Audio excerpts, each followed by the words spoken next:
I'm Samantha, and I'm going to talk a little bit about W.E.B. Du Bois and his role as a progressive writer, author, sociologist, and educator. The progressive era of education was known for the theorists and educators who wanted to take a diversified approach to education to ensure it was much more democratic. Progressivism is known by the likes of gentlemen like John Dewey. However, within progressivism, there are many different divisions. One of those divisions is pragmatic progressivism. One of the best known proponents of pragmatic progressivism is Booker T. Washington. He was known for meliorism and incrementalism. This is the idea that the world can be made better little by little over time. One of the biggest opponents of Booker T. Washington was W.E.B. Du Bois. Although he was a progressive, he wanted to ensure that change happened, but at a much quicker speed.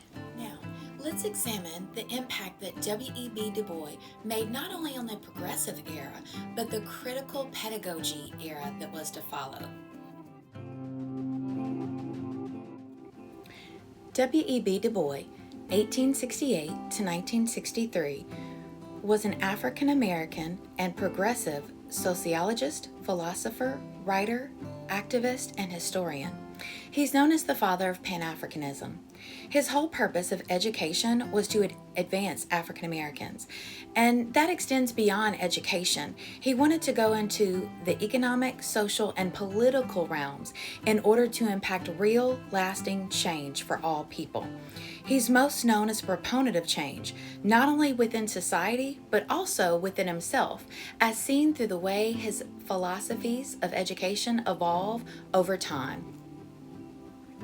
In examining the impact that Du Bois made on not only progressivism, but in critical pedagogy, we need to look at his own philosophy of education. So 3 key features of Du Bois's philosophy of education. The first one being the idea that leadership and representation was on the shoulders of what he called the talented 10th. This was this idea that a classical education should be delivered to this elite group, the top 10th of African Americans. And those African Americans, in turn, would create a new narrative and become knowledge producers for the rest of African Americans through influence. And they could do that especially through political influence. A second key feature of Du Bois's philosophy of education is his push for HBCUs. As a graduate of Fisk University himself, he knew all about HBCUs, and that really influenced his model of democratic education. He believed in an African American centered education, a communal education, a broad-based education, group leadership, Pan-Africanism, and a global education. In a speech given to Fisk graduates in the year that his daughter graduated from the university of his alma mater, he spoke about freedom of spirit, self-knowledge, and recognition of truth. In these things, he believed that HBCUs should allow students to have freedom of expression and spirit, with the opportunity even for failure, the opportunity to know more about themselves, and the opportunity to realize the truth that existed within society.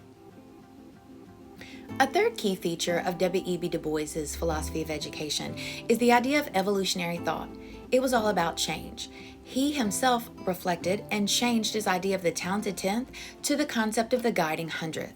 This change came about through influences like the African American church, where he observed that regardless of what one's socioeconomic status was, one could hold a leadership position.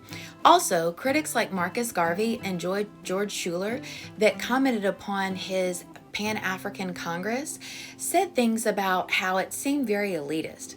With this came a change, and he more aligned with ideas of W.E.B. Du Bois, where he started accepting the vocational and technical education in schools like Tuskegee, which also influences comments on secondary schools like Bordentown.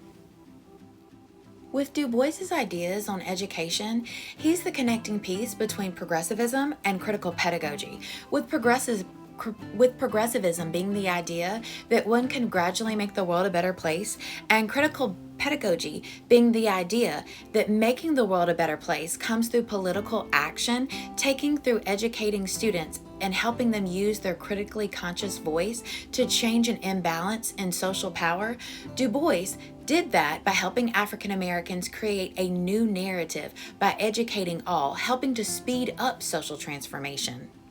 So, Du Bois's educational theories and beliefs have impacts even today. For example, there's an anti-critical race theory movement that is happening that's kind of in opposition to the culturally responsive pedagogy and push for diversity that we're experiencing. There's kind of this idea that you're either the oppressor or the victim.